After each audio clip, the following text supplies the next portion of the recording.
We are becoming more and more vulnerable to a possible attack at some point in time.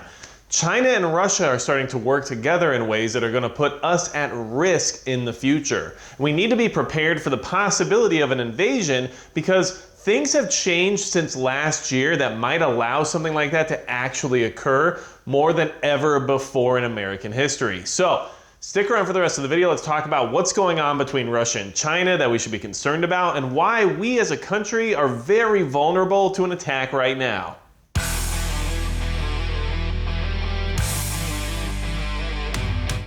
Hey everybody, it's Magic Prepper, and today we're talking about how we are definitely unprepared and vulnerable for an attack from a foreign entity at some point in time here in the future. Unfortunately, things between China and Russia in the sense of relations with the United States have been fraying and falling apart over time, and it's just getting worse. General Mark Milley recently said that China and Russia relations are fraying and that competition is starting to lead to a power struggle. And we all know that when competition leads to power struggle, that eventually leads to conflict. And we as a country need to understand that because of where we are now, especially after the effects of what's been going on since last year, we are more vulnerable probably now than ever before. So if you're worried about what could happen here in the future, you want to keep an eye on what's going on in the sense of the possibility of foreign conflict, and you want to prepare for an invasion possibly, then hit the subscribe button below, because if Red Dawn's going to happen, you and I are going to make it happen together. Now, here's what we need to talk about, okay? First and foremost, Russia and China are working together. So what are they doing? Well, first, if you want to just talk about how good the relationship is starting to become, the Roscosmos and China's National Space Administration are building a lunar base. They're building a moon base together, which we don't have a lunar base, but they're going to do it. And don't be surprised if they pull it off, because underestimating their ability to actually move forward in the sense of science and technology is why our military and our government is starting to fall behind what it is they are capable of, okay? So they're gonna build the International Scientific Lunar Station, which is what they're calling it, but we all know that when it comes to China and when it comes to Russia, everything they do is militarized. So don't be surprised if you see a militarized moon base at some point in time. This is not Austin Powers, this is not Moonraker, this is real life and it's happening. It's happening. It's really happening, okay? So, moving on from there, that's where the relationship is at this point. Very cohesive. So, what else is Russia and China up to that's putting us at a disadvantage? And don't worry, I will get to the idea of why an invasion is definitely a possibility now, more so than ever before. But first, we got to go ahead and set the stage, because the stage is already set for a lot of this to just fall into place. And that's why you need to be concerned, okay? South China Sea. China's been building militarized islands there for years now, and they are showing how they can develop their own militarized sections of the planet on their own without interference, and they're just going to keep doing it no matter what everybody says about it, right? Well, Russia's doing the same exact thing, but in the Arctic, where they're building Arctic bases as well. So you have militarization of both of these countries in different strategic areas that surround the United States in some way or another. So keep that in mind, because they're spreading their influence and they're spreading their territory, all right? China also has recently started to outspend the US in military spending. Now, you can't necessarily look at it as an apples to apples conversation based on billions of dollars spent. What you have to look at is the fact that everything China does is done more efficiently than it is in the sense of the United States per dollar spent. And when I say that, what I mean is all their equipment is less expensive, their ability to manufacture it costs them less, and even the people they employ cost less money than what the American military is able to do. So in that sense, even if they spend less money, they're actually getting more done. It takes 16 times as much money to start an American recruit in the military than it does in China. So keep that in mind, because basically for every one American recruit we add to the military, China can add 16 for the same exact cost, okay? So Russia, on the other side of it, not just spending based on what China's doing, but Russia's actually making advances in AI technology and battlefield tech that the US wasn't necessarily on top of until recently. And we've seen what they've been doing in the sense of hypersonic missiles and their ballistic capabilities, but Russia's moving forward in the sense of AI helping them to command and conquer the battlefield based on instantaneous decision making, that AI algorithms are programmed in order to be able to do. So this is all happening, and people are underestimating both of these countries, but when you combine them as a singular force, it's very concerning. And this is why we need to be prepared for the possibility of something to occur, because at some point they could just say enough is enough, and the United States is not going to be a problem for them anymore. And that's not anywhere that you or I want to be, because the better off we are in the sense of being here in the United States and being protected by our military, the better prepared we are to deal with whatever might happen around the rest of the world. Okay, so something else we need to talk about.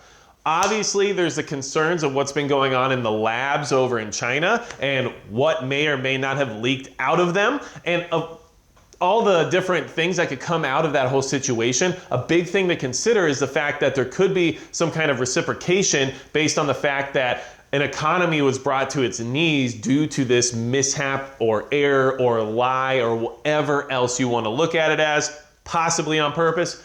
Either way, this whole situation helped set the stage for where we are now. And that whole lab leak situation should tell you that this is military in nature. This is what's going on in the world. We are not just sitting in a peaceful time of our lives. Things are changing rapidly, and we have to be prepared for things to get worse very quickly, because this power struggle is not going to end just overnight. The power struggle has been increasing over time, and eventually it's going to reach a precipice. Now, here's what's going on. And look, all this information, you can definitely find it all, Google it, do whatever you want. I'm just throwing it out there as examples as to why we need to prepare for this to be a possibility. So, when we talk about the lab leak and everything else, well, US population over the last year has definitely changed into a different type of population. I think that you can see why a foreign invasion is way more possible now than probably ever before. And here's why, and here's what you need to understand.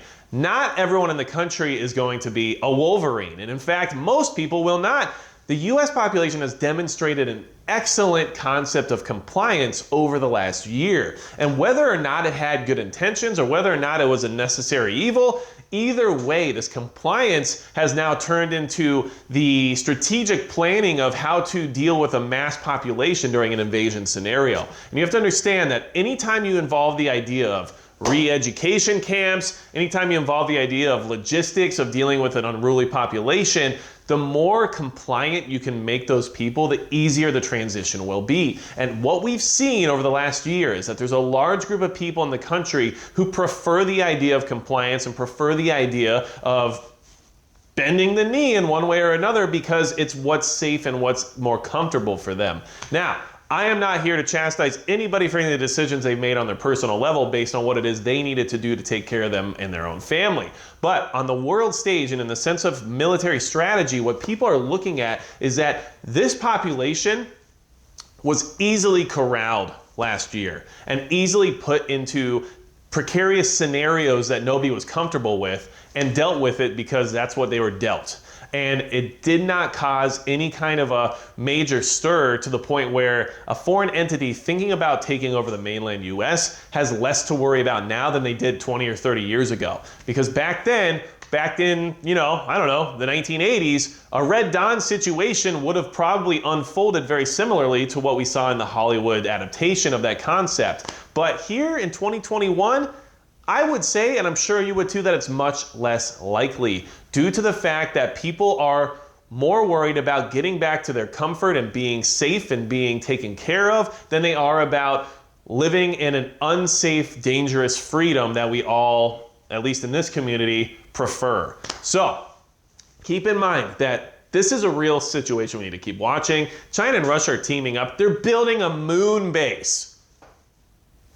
That's all that you should need to know. Things are going to change in this landscape, and we are not prepared for where they're heading, and our population is no longer invasion-proof the way we like to think it is. Yeah, there's a lot of defense in the country based on Minutemen and everything else that are here and ready to rock, but it's not the majority of the population, and that is going to be a big factor in the sense of if this ever becomes a reality.